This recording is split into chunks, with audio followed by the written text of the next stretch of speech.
टाळ्यांच्या गजरामध्ये आपण कार्यक्रमाला स्वागत करूया.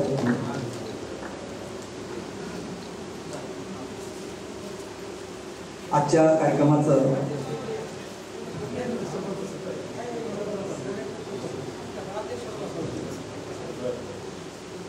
प्रमुख आकर्षण सुप्रसिद्ध आंबेडकरी विचारवंत धम्म प्रचारक प्राध्यापक सुकुमार संघप्रिय संघमित्र सुकुमार संघमित्र यांचं स्वागत करण्यासाठी मी या आदरणीय रेल्वे रेल्वेचे आदरणीय नागभजन साहेब त्याचप्रमाणे बोधाचार्य त्र्यंबक कांबळे यांना मी विनंती करतो की स्वागत करण्यासाठी आपण समोर यावं.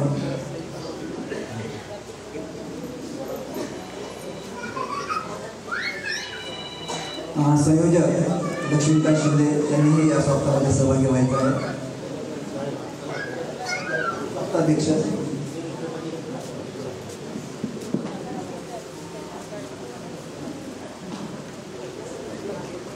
टाळ्यांच्या गजरामध्ये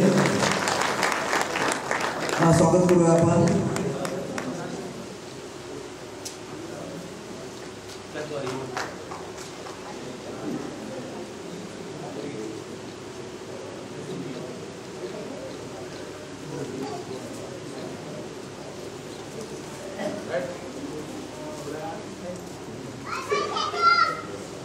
यानंतर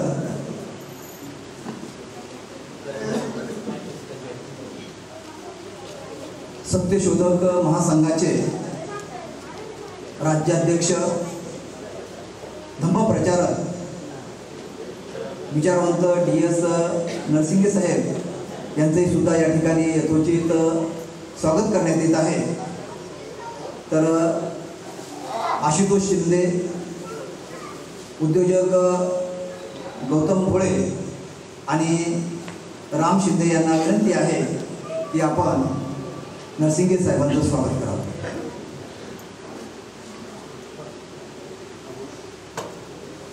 स्वागताध्यक्ष कार्यक्रमाचे संयोजक यांनी या स्वागतामध्ये सहभागी व्हायचं आहे.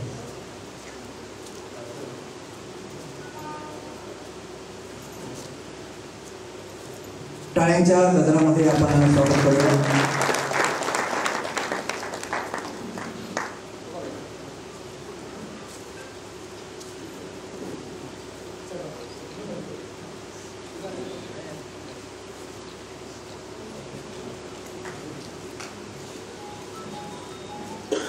आजच्या कार्यक्रमासाठी प्रमुख पाहुणे म्हणून ज्यांची उपस्थिती आहे असे आदरणीय BM डोबळे सर पेनुरकर यांचंही सुद्धा या ठिकाणी स्वागत करण्यात येत आहे. तर आदरणीय इंजिनियर PG रणवीर आणि भीमा वाबळे यांना विनंती आहे की आपण साहेबांचं स्वागत करावं.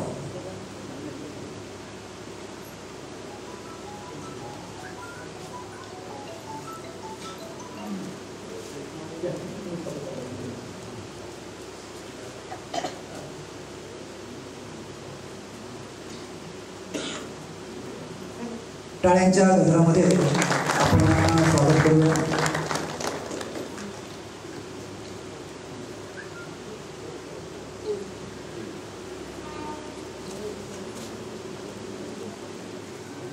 ज्यांच्या शाहिरीनं प्रबोधन गीताला आपणाला मंत्रमुग्ध केलेलं आहे असे भीमशाहीर गाडेकर साहेब यांचंही सुद्धा या ठिकाणी स्वागत होत आहे. ज्येष्ठ पत्रकार आदरणीय विजयरावजी बगाटे त्याचप्रमाणे आदरणीय किशोर ठाकरगे यांना विनंती आहे की आपण स्वागतासाठी समोर यायचं आहे.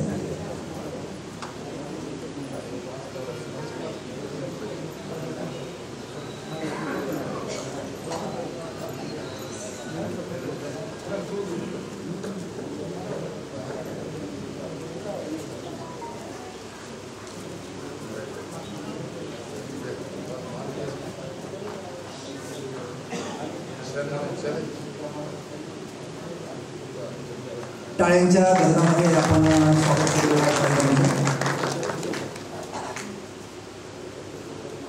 यानंतर आदरणीय गुणारकर ज्येष्ठ धर्मोपासक आहेत, पूज्य भदंत डॉक्टर गुप्तजी महास्तवीर यांचे श्रद्धासंपन्न उपासक आहेत. विहाराला नेहमी भेट देत असतात आणि त्यांचंही स्वागत या ठिकाणी विहाराला सेवा देणारे ज्येष्ठ धर्मोपासक आदरणीय अमृतजी मोरे, त्यानंतर डी.झेड. कांबळे, त्यानंतर हनुमते गुरुजी यांना विनंती आहे आपण स्वागतासाठी समोर यायचं आहे.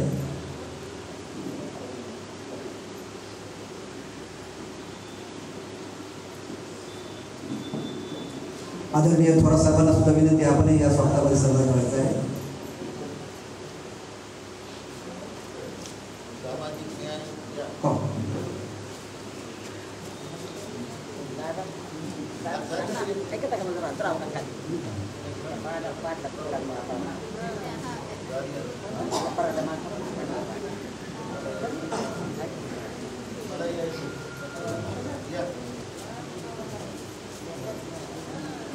टाळ्यांच्या गजरामध्ये गुणारकर साहेबांना स्वागत करायचं आहे.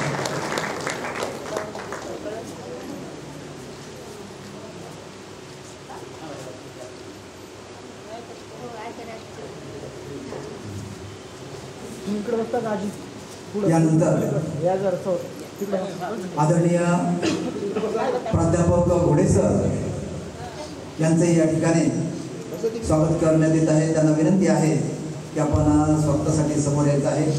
कार्यक्रमाचे स्वागताध्यक्ष आणि निमंत्रक भीमा वावळे यांना विनम्र सूचना आहे की आपण घोडे सरांचं स्वागत करावं.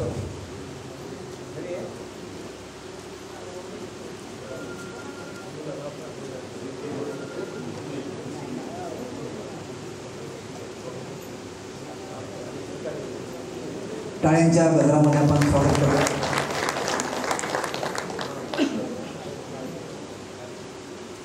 यानंतर कार्यक्रमासाठी ज्यांची प्रमुख उपस्थिती आहे असे आदरणीय पृथ्वी मोरे यांना विनंती आहे स्वागत स्वीकारण्यासाठी आपण समोर यावं. लोको पायलट सेवानिवृत्त धम्मोपासक आदरणीय विजयजी दोंदळे, त्यानंतर बोधाचार्य अमृत कराळे, त्यानंतर सेवानिवृत्त पोलीस निरीक्षक कापुरे साहेबांना विनंती आहे की आपण स्वागतासाठी समोर यावं.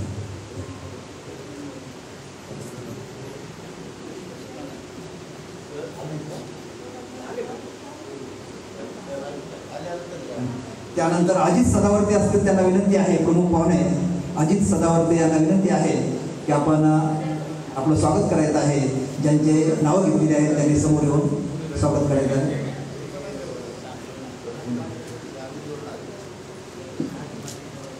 तर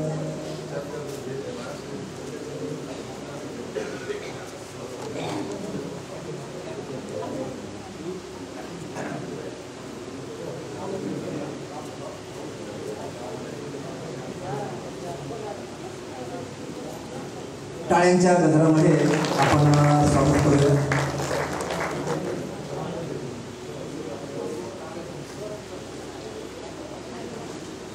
पूर्णा शहरामध्ये भारतीय संविधान गौरव समिती जी गेल्या 2 दशकापेक्षाही जास्त दिवसापासून संविधानाचा जागर करत असते, मुख्य स्वयंसेवक प्रकाशजी कांबळे यांच्या मार्गदर्शनाखाली ही समिती काम करते. या समितीतर्फे सुद्धा या ठिकाणी प्राध्यापक सुकुमार कांबळे सर यांचं स्वागत करायचं आहे. कॉम्रेड अशोक व्ही कांबळे, त्यानंतर आदरणीय प्रकाशजी कांबळे, आदरणीय उत्तम भैया खंदारे, ॲडव्होकेट हर्षवर्धन गायकवाड, त्याचप्रमाणे मोहन लोखंडे,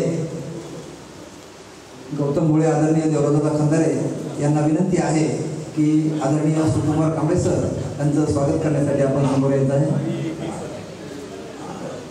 आदरणीय ॲडव्होकेट विजयराव भोरे यांनाही विनंती आहे.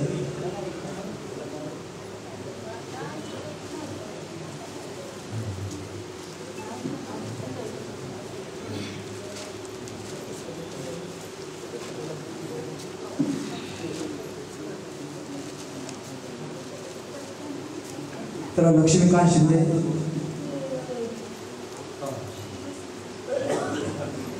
हा टाळ्यांच्या गजरामध्ये आपण स्वागत करूया.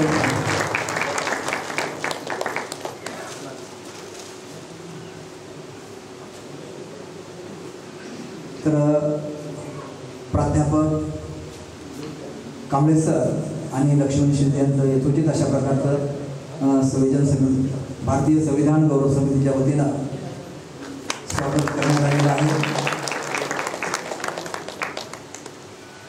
शिकडून जातो.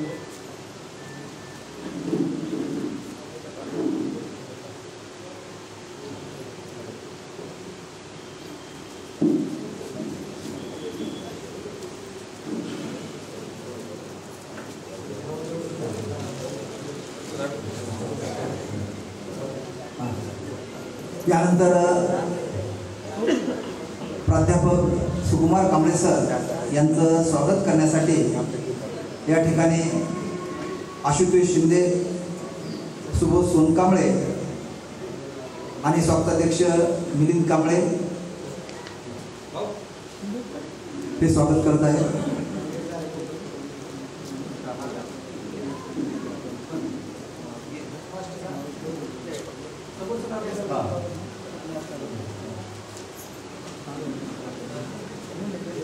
टाळ्यांच्या गजरामध्ये स्वागत करूया. यानंतर ज्यांची विचार मंचावर उपस्थिती आहे असे पूर्णा नगरपालिकेचे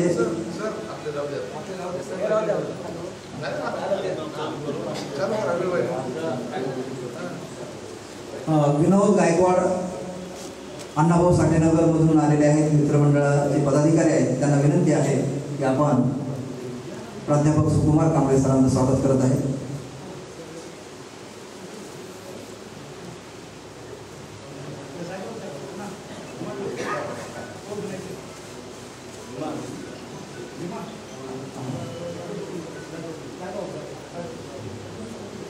टाळ्यांच्या गजरामध्ये आपण स्वागत करूया.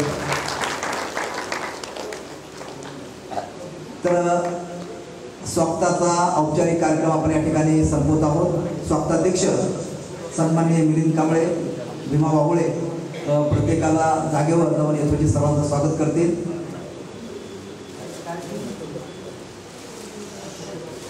तर मुख्य कार्यक्रमाचे संयोजक आहेत लक्ष्मीकांतजी शिंदे यांना मी या ठिकाणी विनंती करतो की आजच्या कार्यक्रमाचा आपण प्रस्तावित करा.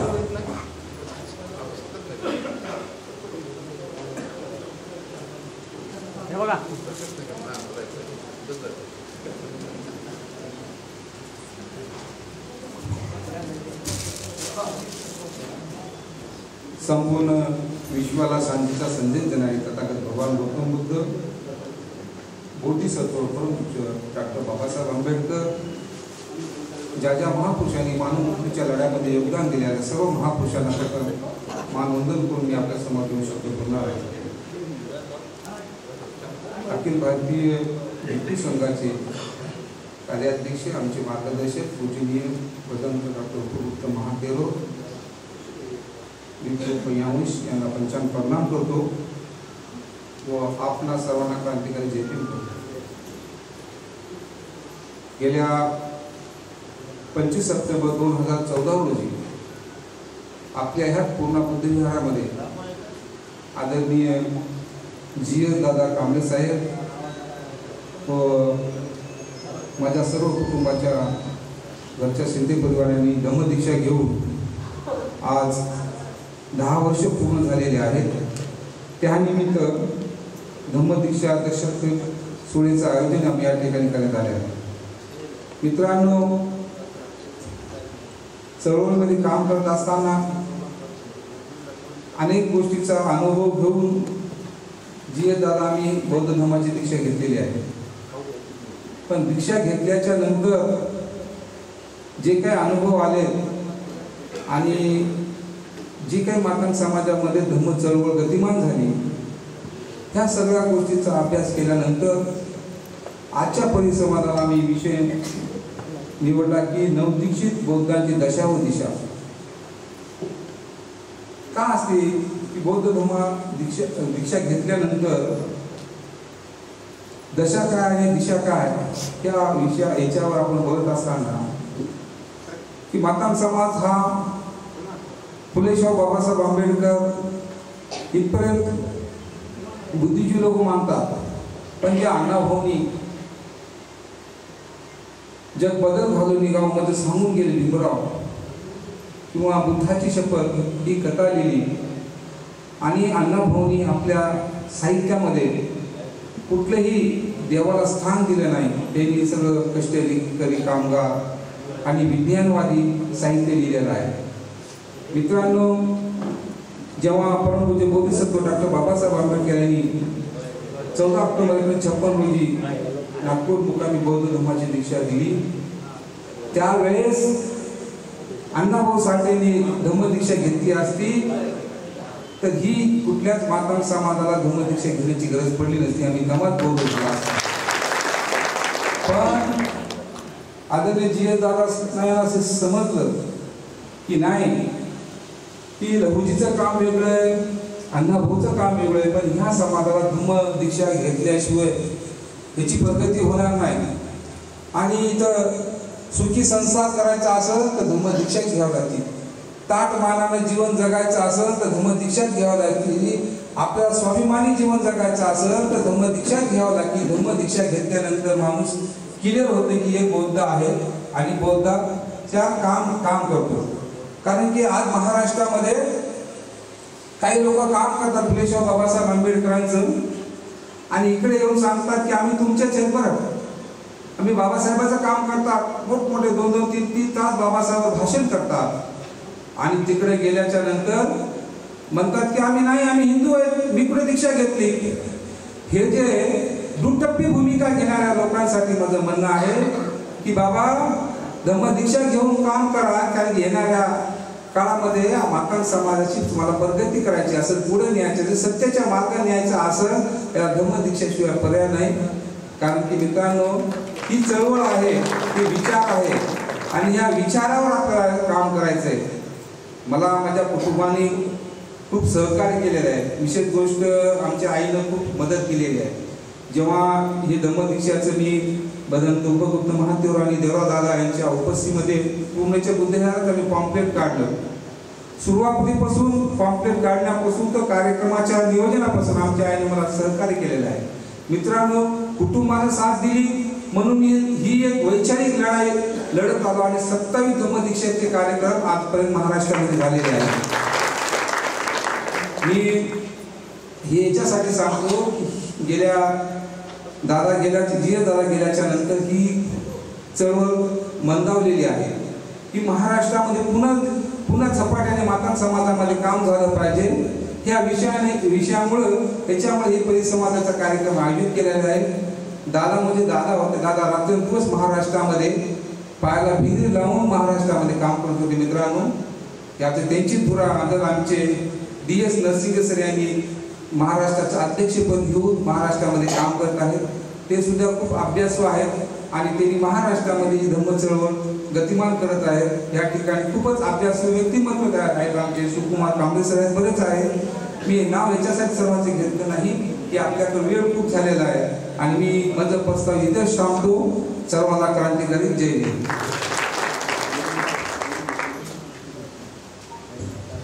अतिशय थोडक्यात समर्पक शब्दामध्ये मुख्य संयोजक आदरणीय लक्ष्मीकांत शिंदे यांनी आपलं मनोगत केलेलं आहे. धर्मांतरा पाठीमागची भूमिका विशद केलेली आहे. यानंतर सत्य शोधक समाज महासंघाचे आदरणीय DS नरसिंगे साहेब यांना मी विनंती करतो की आजच्या प्रसंगी आपण मनोगत व्यक्त करा.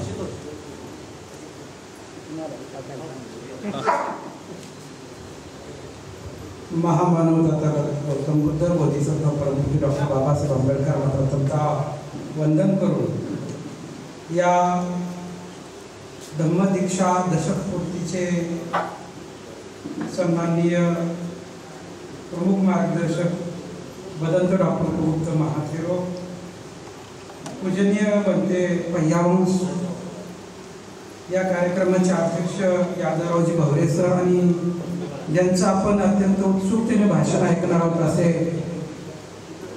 महाराष्ट्राची बुलंद तो प्राध्यापक डॉक्टर सुकुमार कांबळे सर,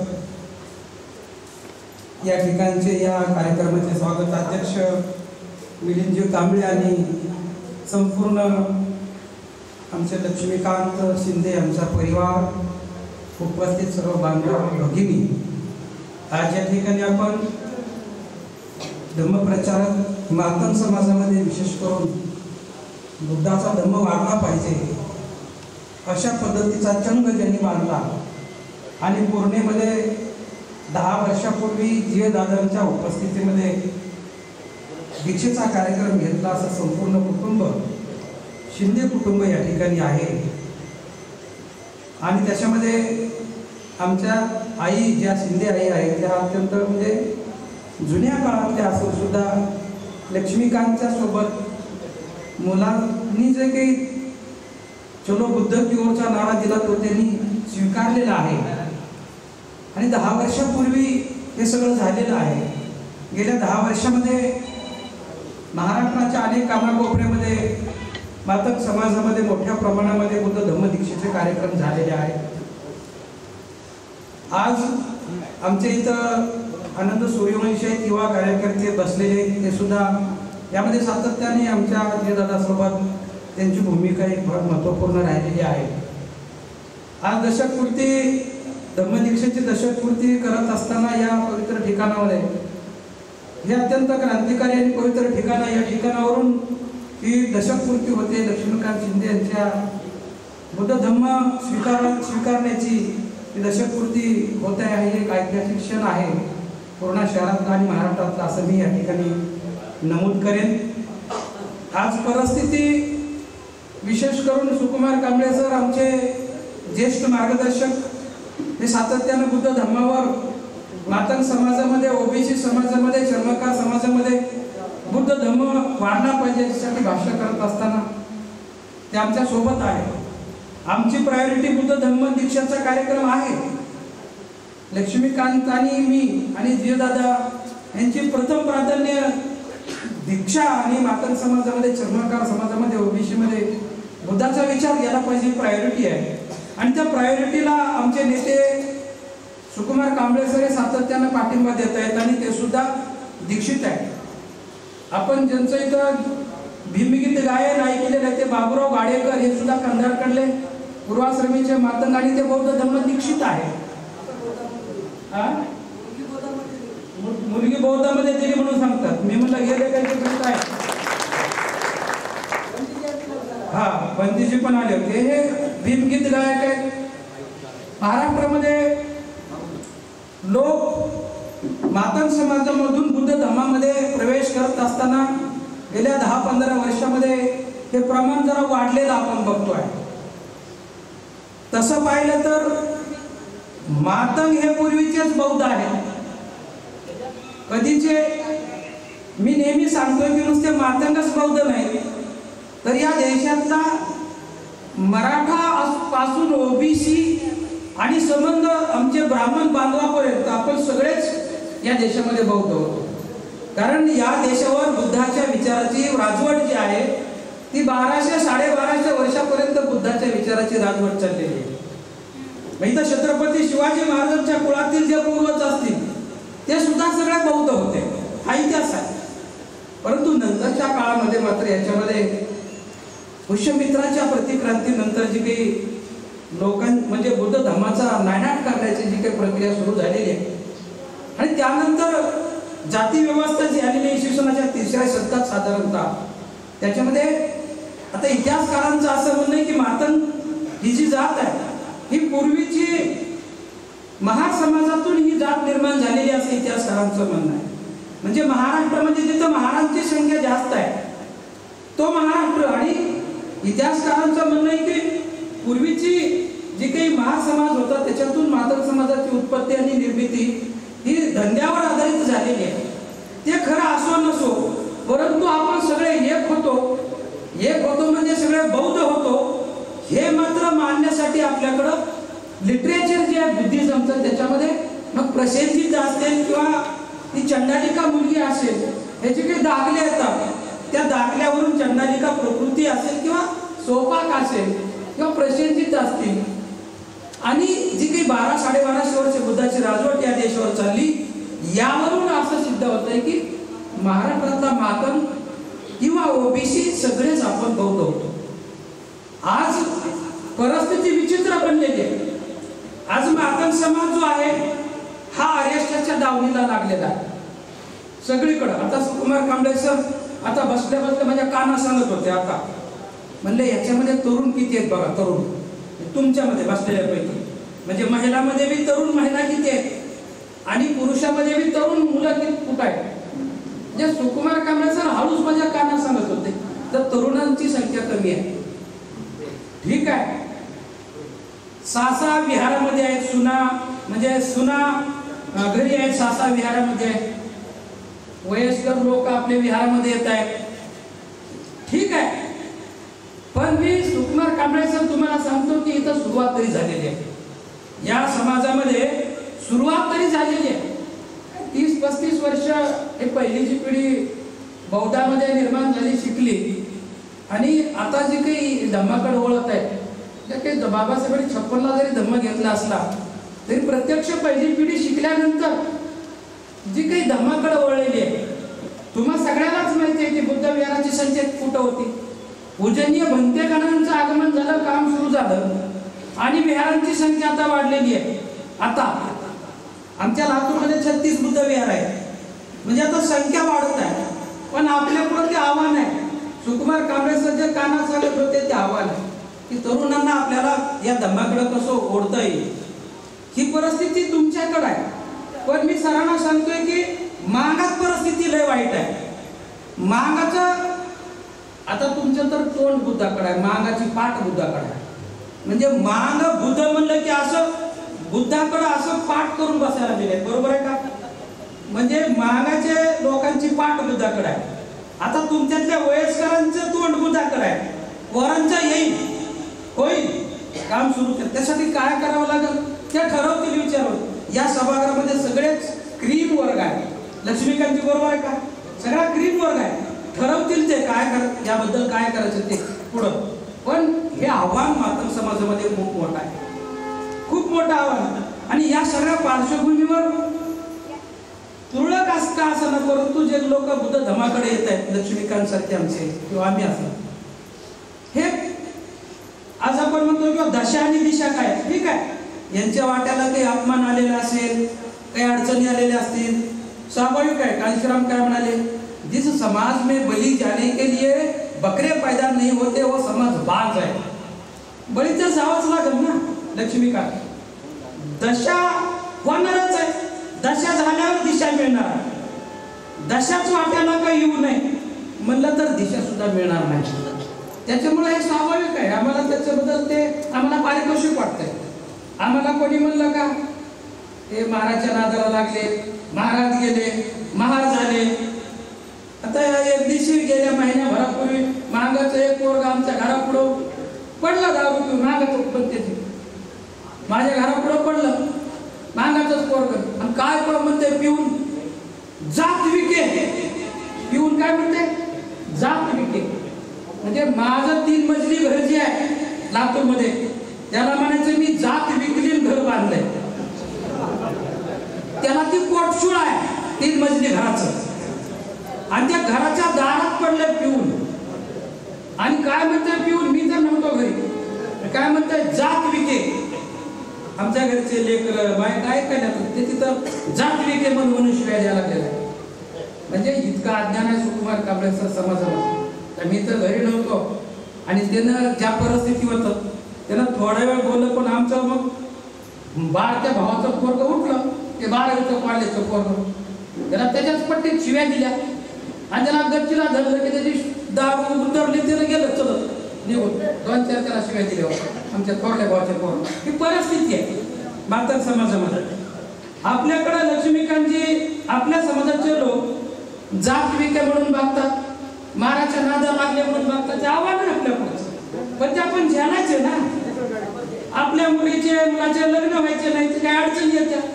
आमच्या तिकडं प्रशिल आहे, याच्याकडं वननकर आहे का नाही, प्रशिलनी TBM मध्ये काम करत असताना एक पण मानाचा माणूस त्या प्रसिद्धला TBM मध्ये काम करते म्हणून मुलगीच द्यायला तयार नाही.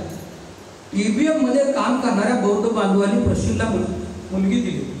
आता प्रसिद्धची मुलगी तर फॉरेन नाही, इंटरकास्ट मॅरेज झालं. म्हणजे बौद्धांनी ठरवलं प्रसिद्ध आपल्यात काम करतोय पण त्याचा समाज त्याला मुलगीच देत नाही आणि हा तर TBM मध्ये काम करतोय. तिथल्या बौद्धांनी TBM मध्ये त्याला मुलगी दिली बायको. आता त्यांची मुलगी फॉरेनला शिकायला आहे, परिवर्तन आहे. म्हणून काही दशापेक्षा म्हणायची माझी काही म्हणजे मला काही त्याचं वाटत नाही.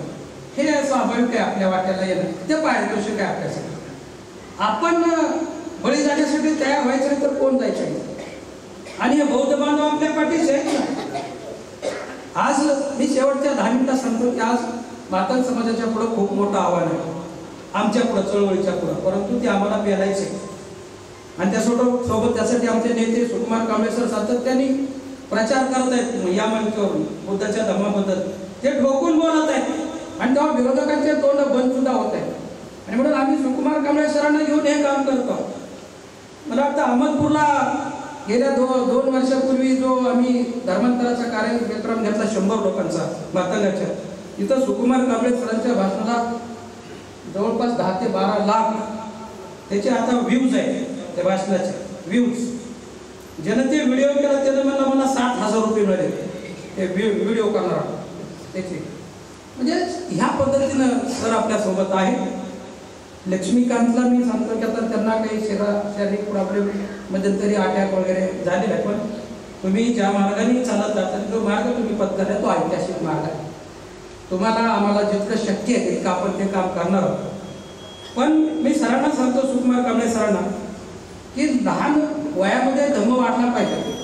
ह्याच्यासाठी काय करता येईल मी बंतेजीला सांगतो. बंतेजी, आता आम्ही येणाऱ्या 1 तारखेला लातूरमधून मातंगाच्या 50 महाविद्यालयीन मुलं काढले. तुम्ही 50 लक्ष्मीकांत यादी केली. 50 कॉलेजचे मुलं मातंगाचे मुलं मुली स्वतंत्र ट्रॅव्हल केली आम्ही.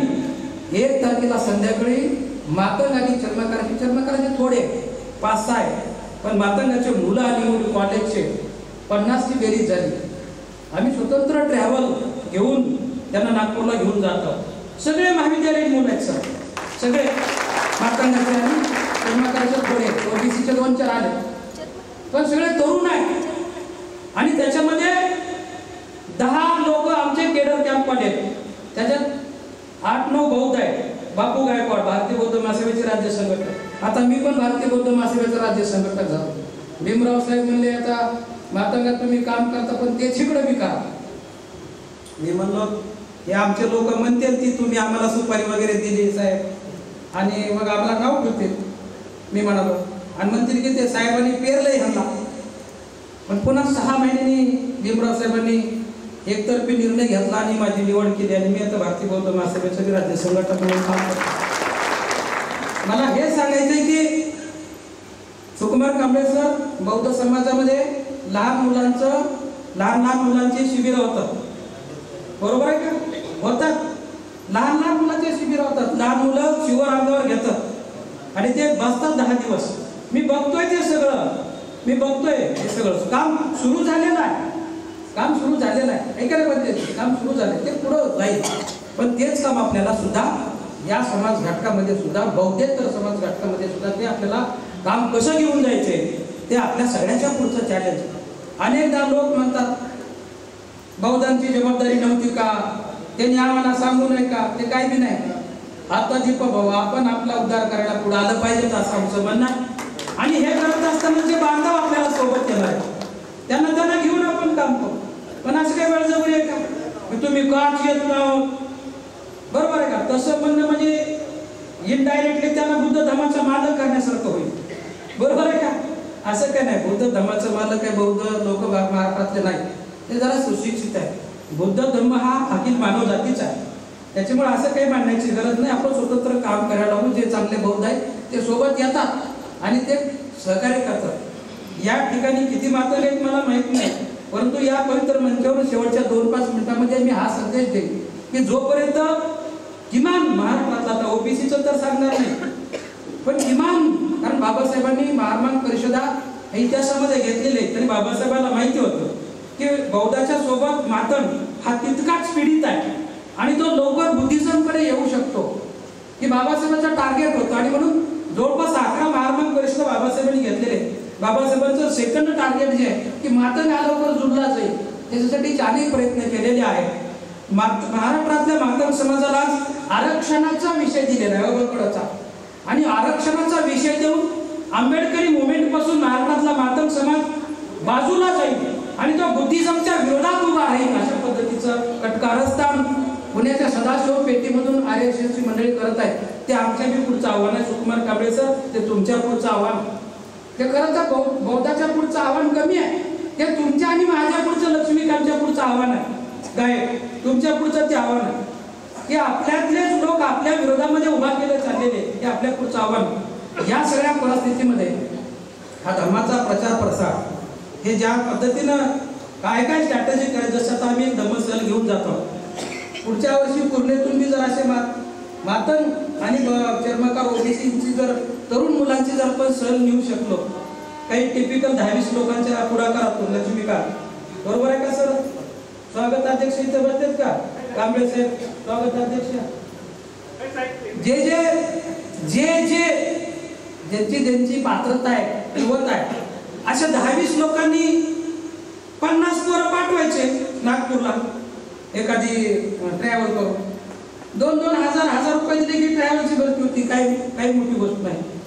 आम्ही आता 1 तारखेला पोरं नेणार संध्याकाळी पोरांचं केडर वाटणी करणार तिथं करणार केडर दिवसभर येताना पोरांशी गप्पा मारणार.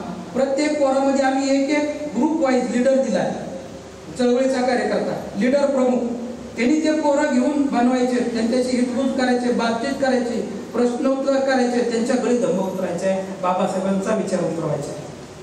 50 पोरं जर आपल्याकडं 24 तास किंवा 30 तास जर आपल्या ताब्यात असतील तर आपण काही करू शकू ना. काही काम अशा पद्धतीचं काम जे आहे ते आपल्याला करावं लागणार आहे आणि ते इथून बी सुरू झालं पाहिजे. आणि जर असं काम जर महाराष्ट्रातून जर सुरू झालं आणि महाराष्ट्रातून जर अशा लई नाही पण मराठवाड्यातून 5-25 जर गाड्या जर गेल्या मला सांगा एक पोरगा जर मातंग समाजातला त्याच्या घरी 5 तर लोक आहेत घरात मग एक पोरगा तरुण ते घरी आलं की त्या 5 जणांनी तयार करते माय बापाला ते आईला तसं नाही ते असं आहे म्हणते ते पोरग कॉलेजचं आईला वडिलाला भावाला शिकवता येते घरात. एक मुलगा त्याच्या घरातल्या 5-6 लोकांना प्रभावित करतो आणि तो तरुण असतो.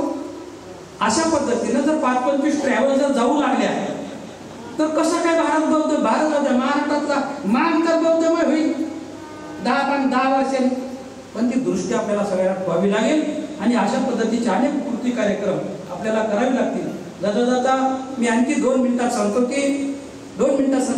की पुढच्या वेळेस तुम्ही पण हा प्रयोग करा. पूर्ण येतो आम्ही एका वाढदिवसानिमित्त एका बौद्ध व्यक्तीच्या 75वे निमित्त आम्ही मातंग चर्मकार ओबीसीच्या तरुण मुलांना काही विषय दिले 15-20 बाबासाहेबांच्या लिटरेचरवरचे आणि सांगितलं की तुला याच्यावर भाषण करून यायचे. निवड केली आम्ही कॉलेजच्या पोरांची मातंग चर्मकार ओबीसी मधून महाविद्यालयीन मुलं बक्षिसा ठेवली आणि त्यांना सांगितलं 20-20 मिनिटांमध्ये बोलायचे. 15 पोरांची निवड केली. 15 मुलं 15 विषय घेऊन आले पण त्यांच्यासोबत त्यांचे आई वडील बहीण भाऊ आले होते की आपलं पोरगं भाषण करणार आहे त्यांचे पण नातलं घालते आणि एकाच ठिकाणी 100-150 अदर कम्युनिटीचे लोक एकत्र आले आणि बाबासाहेबांच्या मुद्द्याच्या विचाराचे 15 विषयावर त्या ठिकाणी चर्चा झाली. 15 विषयावर म्हणजे ऍट अ टाइम 15 विषय अदर कम्युनिटीमध्ये आम्ही चर्चेला गेले त्या ठिकाणी. म्हणजे असे वेगवेगळे आपल्याला कृती कार्यक्रम जर आपण बौद्ध धर्मामध्ये जर राबवले तर मला वाटतं गेल्या अनेक म्हणजे पुढच्या 10-15 वर्षामध्ये किमान महाराष्ट्रातला मातंग समाज आहे तो जो कोणी आपल्याला टार्गेट ग्रुप आहे तो बौद्धमय व्हायला काही अडचण होईल असं मला वाटत नाही. त्या दिशेने आम्ही वेगवेगळे प्रयोग लातूरमध्ये राबवत आहोत आणि त्याचा एक भाग म्हणून आता येणाऱ्या 1 तारखेला आम्ही नागपूरला निघालेले आहोत. या पद्धतीनं असंच काही काम आपल्याला या ठिकाणी सुद्धा करता येईल का हे लक्ष्मीकांतसाठी मी विशेष करून सांगता. तुम्हाला काही मर्यादा आली नाही आरोग्याच्या पण तुम्ही स्मार्ट वर्क या पद्धतीनं पोरांचं म्हणजे भाषणाचे कार्यक्रम किंवा असे सहलीचे कार्यक्रम असे स्मार्ट वर्क करून सुद्धा तुम्ही धम्म वाढवू शकतो आणि तुम्ही तो वाढवण्याचा प्रयत्न करावा एवढंच या निमित्ताने बोलतो. आणि पुन्हा स्मृतिशेष दादा कांबळे यांच्या आठवणीला कार्याला मी या ठिकाणी उजाळा देतो. त्यांच्या कार्याला मी नतमस्तक होतो, अभिवादन करतो त्यांच्या कामाला. आज ते आपल्यामध्ये नाही, परंतु ते जे काही काम आहे त्या कामाची सर आता लक्ष्मीकांत आपल्याला येत नाही ना, मला येते ना तुम्हाला येते. आणि कुठल्याही मोठ्या पुरुषाच्या मोठ्या माणसाच्या नंतर दुसरा मोठा माणूस तयारच होईल याची काही गॅरंटी नाही. म्हणजे तर बाबा म्हणजे एखाद्या महापुरुषाच्या घरात त्या दुसरा महापुरुष जन्मलच, गाडगेमराच्या घरात दुसरा गाडगेमर अशी काही गॅरंटी नाही. कांशीरामच्या घरात दुसरा कोणी जन्मलच असं काही सांगता येत नाही. प्रत्येकाची कामाची आणि प्रत्येकाची एक मर्यादा आहे. त्या प्रत्येकाच्या मर्यादेत कामाची एक वेगळी पद्धत आहे. परंतु हे निश्चित आहे की GS दादा कांबळे सारखं एक फिरतं विद्यापीठ त्याला आपण सगळेच मोकलेलो ती सर भरून आम्ही आजपर्यंत काढू शकत नाही, की आम्ही कबूल करतो. परंतु तो जो विचार आहे, बाबासाहेबांचा जो विचार आहे, तो आमच्या परीने आपण सगळेच, तुम्ही असाल आम्ही सगळे असाल, तो आपण घेऊन जाण्याचा प्रयत्न करू. निश्चितपणाने या कामामध्ये सातत्याने आमचे नेते सुकुमार कांबळे सर भाष्य करत आहेत महाराष्ट्रामध्ये. इथं जे काही एक विचाराची समोरून विरोधकांची जी काही कॉमेंट्री आहे त्या विरोधकांच्या कॉमेंट्रीला आम्ही नेत्यांच्या कॉमेंट्रीतून प्रत्युत्तर देण्याचा सातत्याने आम्ही प्रयत्न करत आहोत आणि त्याच्यामध्ये आम्ही यशस्वी होत आहोत. या निमित्ताने एवढंच मी आपल्या पुढं बोलतो, थांबतो. जय भीम, नमो बुद्धाय.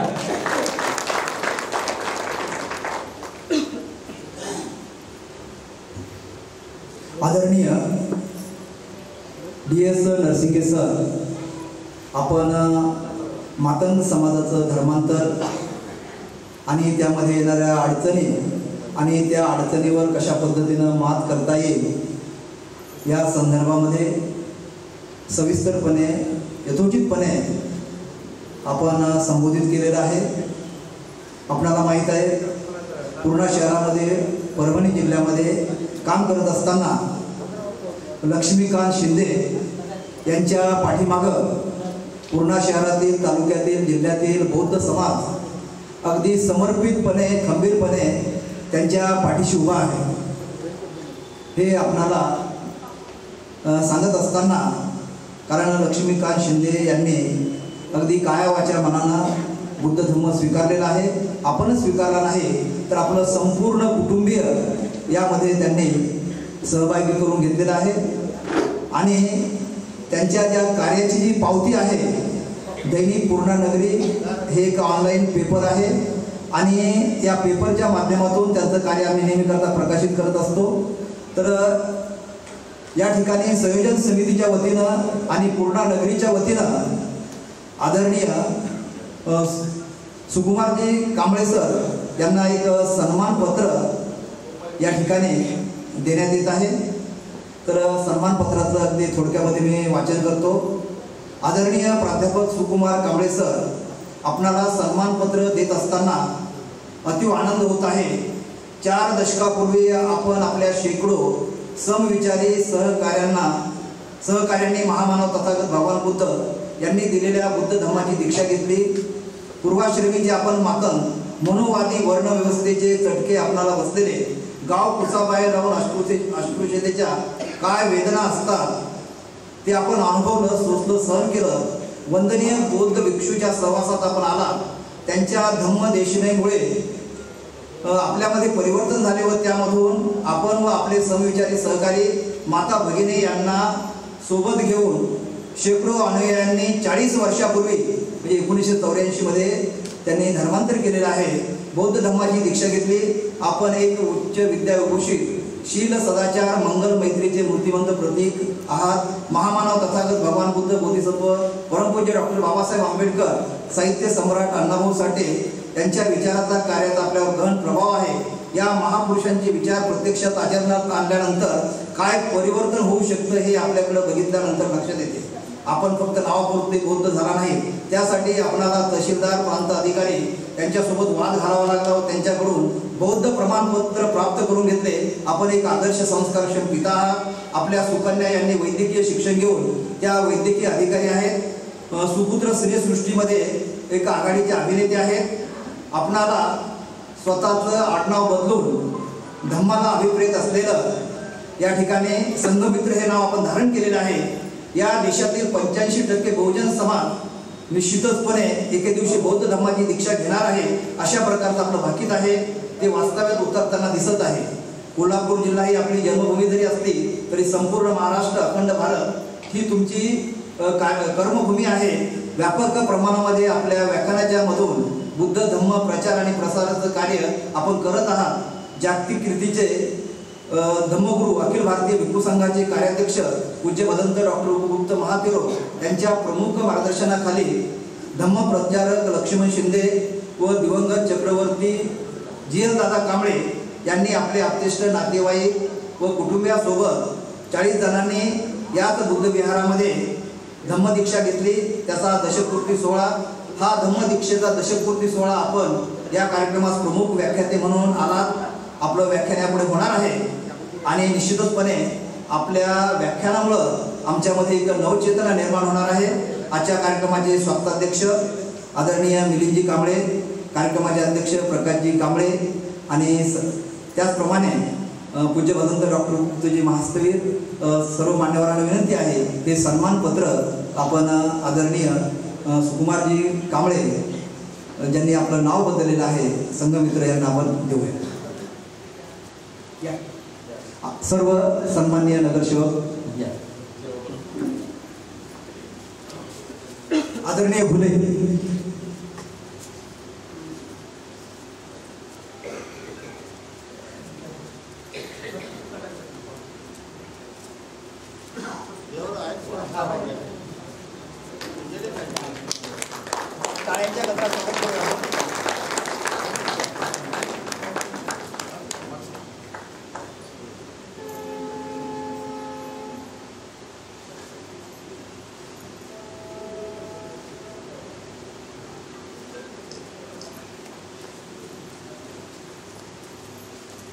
याचप्रमाणे लक्ष्मीकांत शिंदे यांच्या कार्यात सुद्धा गुणगौरव केलेला आहे. मी ते वाचन दाखवणार नाही, परंतु त्यांनाही सुद्धा मान्यवरांच्या हस्ते हे प्रदान करण्यात येईल.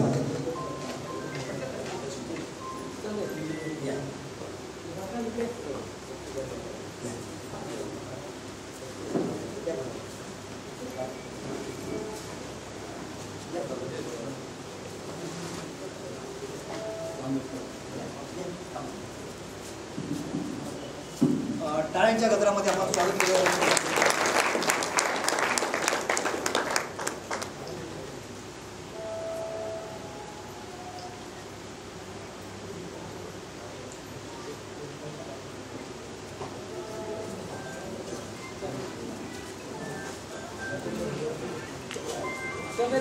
यानंतर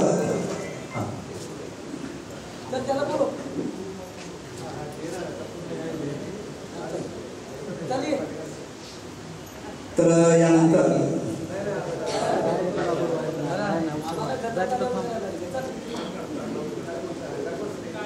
इकडे बघ थांब.